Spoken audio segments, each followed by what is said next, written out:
Tuhan bersamamu. Dan bersama rohmu. Inilah Injil suci menurut Santo Markus.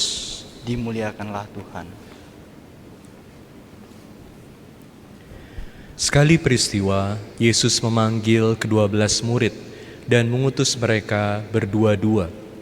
Ia memberi mereka kuasa atas roh-roh jahat dan berpesan kepada mereka supaya jangan membawa apa-apa dalam perjalanan kecuali tongkat. Roti pun tidak boleh dibawa. Demikian pula bekal dan uang dalam ikat pinggang. Mereka boleh memakai alas kaki, tetapi tidak boleh memakai 2 baju. Kata Yesus selanjutnya kepada murid-murid itu, "Kalau di suatu tempat kamu sudah diterima dalam suatu rumah, tinggallah di situ sampai kamu berangkat dari tempat itu. Kalau ada suatu tempat yang tidak mau menerima kamu, dan kalau mereka tidak mau mendengarkan kamu, keluarlah dari situ dan kebaskanlah debu yang di kakimu sebagai peringatan bagi mereka. Lalu pergilah mereka memberitakan bahwa orang harus bertobat. Mereka mengusir banyak setan dan mengoles banyak orang sakit dengan minyak dan menyembuhkan mereka." Demikianlah Injil Tuhan. Terpujilah Kristus. Pergilah mereka dan memberitakan bahwa orang harus bertobat. Mereka mengusir banyak setan dan mengoles banyak orang sakit dengan minyak dan menyembuhkan mereka. Saudara-saudari sekalian terkasih dalam Kristus, dalam Injil hari ini kita mendengar bagaimana para murid diutus untuk mewartakan kabar gembira Tuhan, mewartakan pertobatan. Dan salah satu hal yang mereka perlu lakukan adalah mengoleskan orang sakit dengan minyak. Pagi hari ini saya mau mengajak Anda untuk melihat secara lebih dekat ayat ini dan artinya dalam kehidupan kita sebagai gereja saat ini, yaitu sakramen pengurapan orang sakit. Ini adalah salah satu ayat yang paling penting yang menjadi dasar kitab suci dari sakramen perminyakan.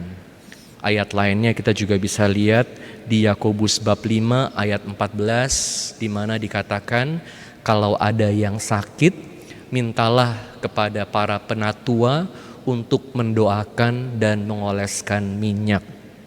Jadi saya mau mengajak Anda untuk mengerti sedikit lebih jauh apa itu sakramen pengurapan orang sakit, apa tujuannya, dan bagaimana di masa COVID-19 ini kita bisa melakukan sakramen ini.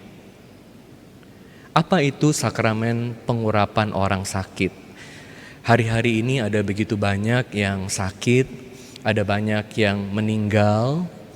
Kemarin satu hari aja ada 3 umat kita yang meninggal karena COVID. Dan tentu ini adalah satu situasi yang sangat menyedihkan, bukan hanya buat keluarga yang ditinggalkan, tapi juga buat gereja, buat paroki. Karena mereka yang biasanya aktif, terlibat, hadir di gereja, salah satunya itu Ibu Tik yang rajin sekali membantu di PSE. Yang kedua siang-siang meninggal itu Ibu Mukayat yang juga rajin misa pagi. Jadi kita merasa sangat kehilangan juga dengan kepergian mereka. Gereja ingin selalu hadir saat anggotanya, umatnya ini berada di masa kritis. Bagaimana gereja hadir? Dengan memberikan sakramen perminyakan. Bagaimana sakramen perminyakan ini diberikan? Bagian yang paling penting dari sakramen perminyakan ini adalah tentu di bagian awal ada pengampunan dosa. Makanya sakramen perminyakan hanya bisa diberikan oleh uskup dan imam, karena ini yang diberi kunci surga. Jadi bagiannya adalah pengampunan dosa. Ya, dikatakan apa yang kau ikat di dunia diikat juga di surga, apa yang dilepas di dunia dilepas juga di surga. Kunci surga diberikan kepada Petrus. Makanya yang bisa memberikan sakramen perminyakan adalah uskup atau romo. Kepada siapa diberikan dan bagaimana? Bagian yang paling penting dari sakramen perminyakan adalah saat romo mengoleskan minyak di dahi dan di dua tangan. Apa yang romo katakan saat itu doanya? Dengan perminyakan suci ini, semoga Allah yang Maha Rahim, jadi kita berbicara kepada Allah yang Maha Rahim, mohon kerahiman hati Allah untuk menolong Anda dengan rahmat Roh Kudus.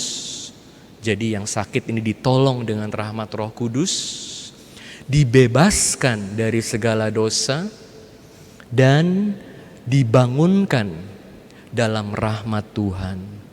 Jadi kita melihat di sini ada unsur kesembuhannya. Untuk siapa sakramen ini diberikan? Untuk mereka yang berada dalam bahaya maut. Misalnya orang-orang yang sudah sakit kritis, atau orang-orang yang mau pergi perang, orang-orang yang mau operasi.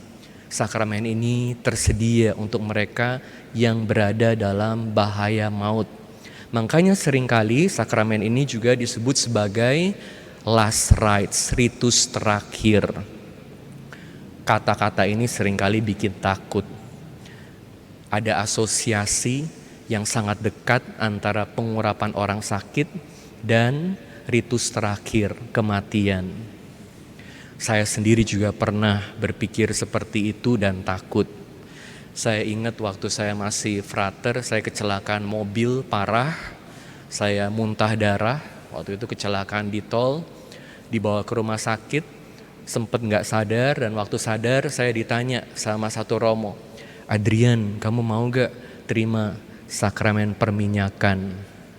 Waktu itu pikiran saya langsung, kalau terima sakramen perminyakan ini udah dekat dengan kematian.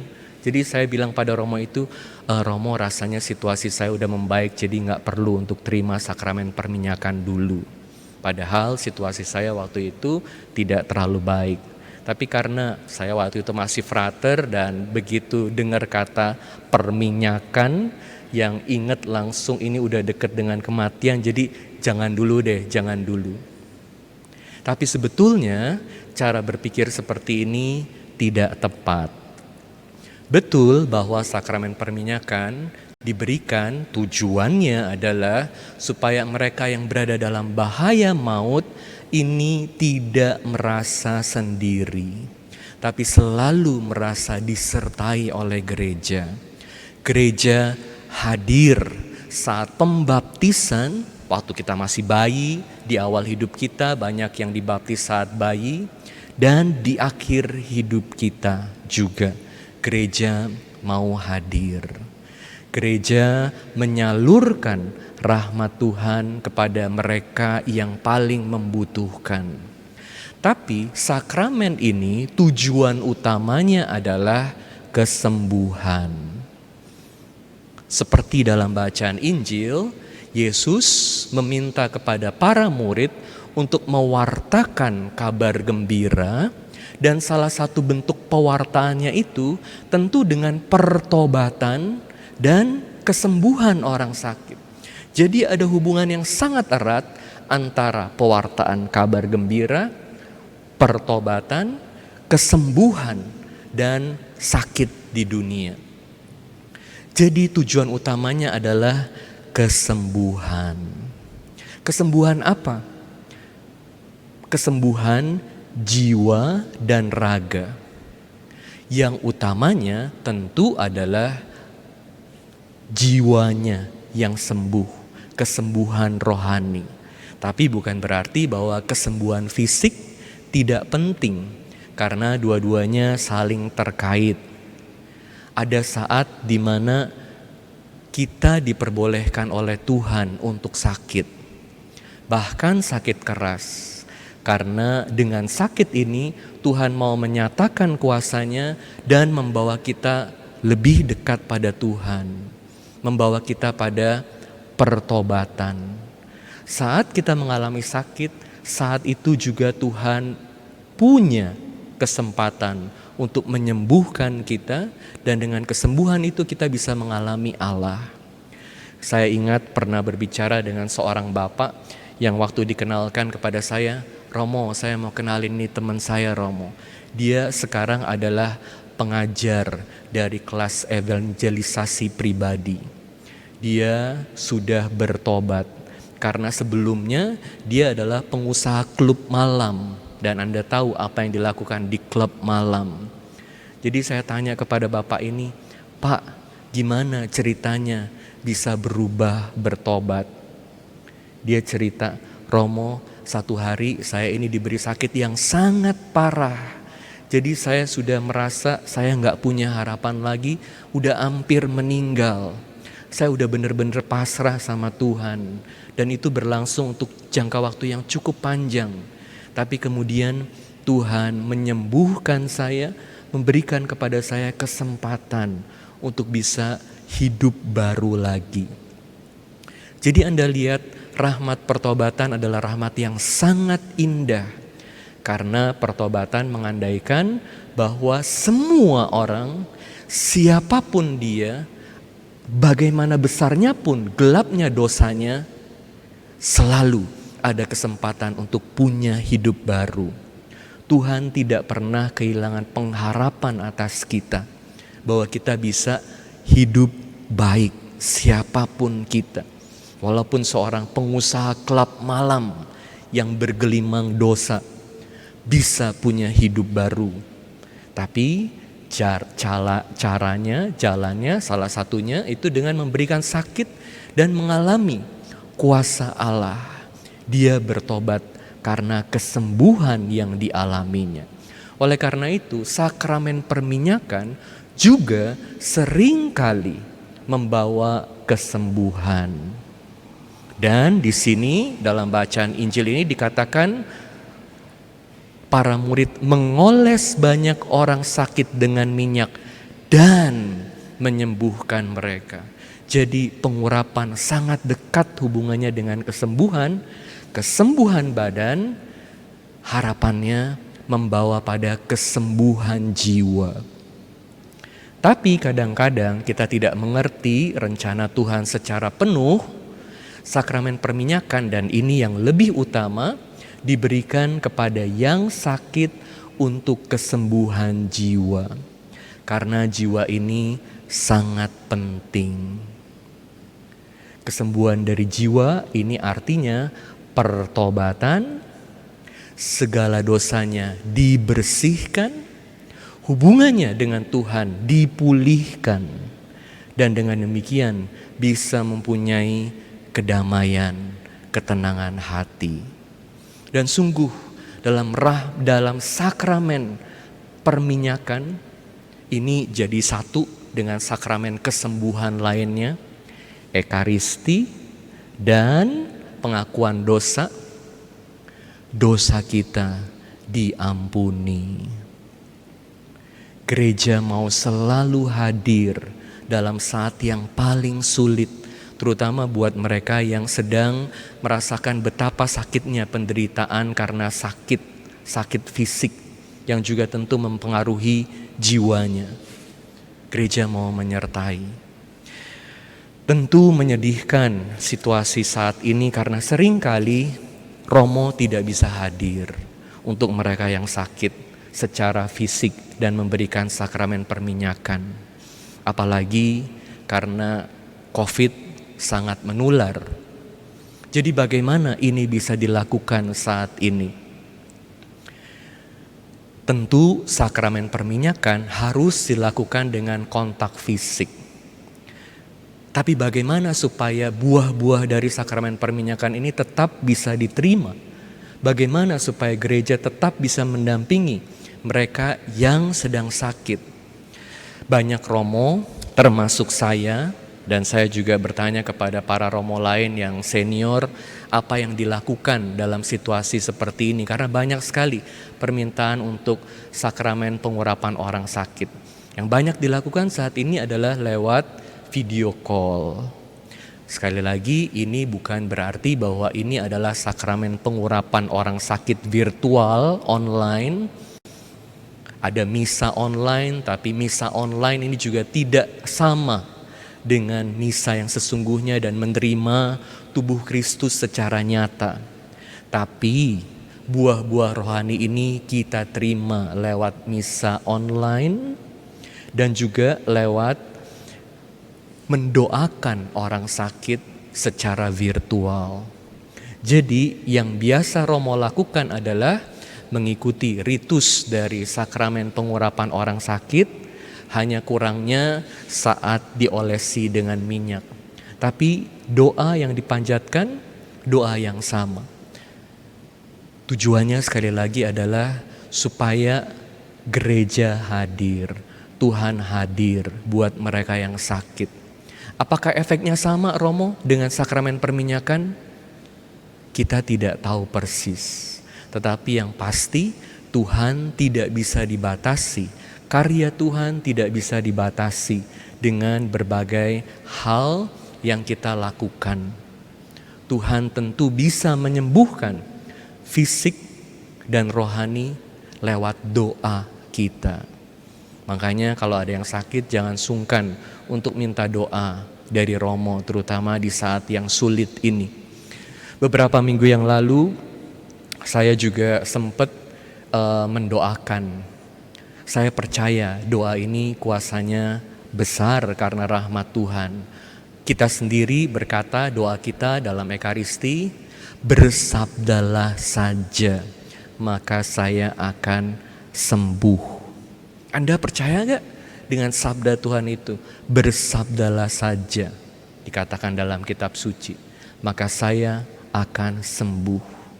Jadi kita mohon kesembuhan dari Tuhan itu, walaupun lewat video conference, video call. Jadi beberapa minggu yang lalu saya diminta untuk memberi sakramen perminyakan untuk Profesor Sunaryadi dan istrinya Profesor Neti yang sakit karena COVID. Jadi mereka sudah dalam kondisi kritis, mereka juga sudah sepuh sekali. Tentu kita tidak bisa hadir di rumah sakit, tapi saya mengundang mereka untuk berdoa bersama lewat video call. Dan saya doakan doa ritus yang biasa dilakukan untuk pengurapan orang sakit. Saat itu Profesor Neti sudah tidak sadar, tapi saya minta supaya bisa ditaruh di sampingnya, cellphone-nya supaya bisa ikut dengar. Dan Prof. Sun masih bisa menanggapi undangan doa ini, masih bisa doa sama-sama. Jadi walaupun jarak jauh, saya percaya bahwa Tuhan dan gereja hadir buat mereka. Profesor Neti meninggal berapa hari kemudian, Profesor Sun bisa kembali ke rumah. Sekarang sudah dalam proses pemulihan yang jauh lebih baik, dan harapannya adalah saat itu mereka sungguh-sungguh merasakan kehadiran Allah bersama mereka dalam hati mereka. Walaupun Profesor Neti harus kembali ke rumah Tuhan, meninggal, tapi kita percaya bahwa doa itu memberikan juga ketenangan hati. Makanya di saat-saat ini kita juga perlu ingat dengan Santo Yosef. Santo Yosef. Kenapa? Karena Santo Yosef ini buat gereja dilihat sebagai patron, pelindung umat untuk bisa mendapatkan rahmat kematian yang indah. Jadi ada satu lukisan yang bagus sekali. Santo Yosef meninggal, dan itu disebut sebagai rahmat kematian yang indah. Karena apa? Karena di sebelahnya ada Bunda Maria dan Yesus. Kita juga mohon supaya kita semua, kematian adalah hal yang kita tidak bisa hindari.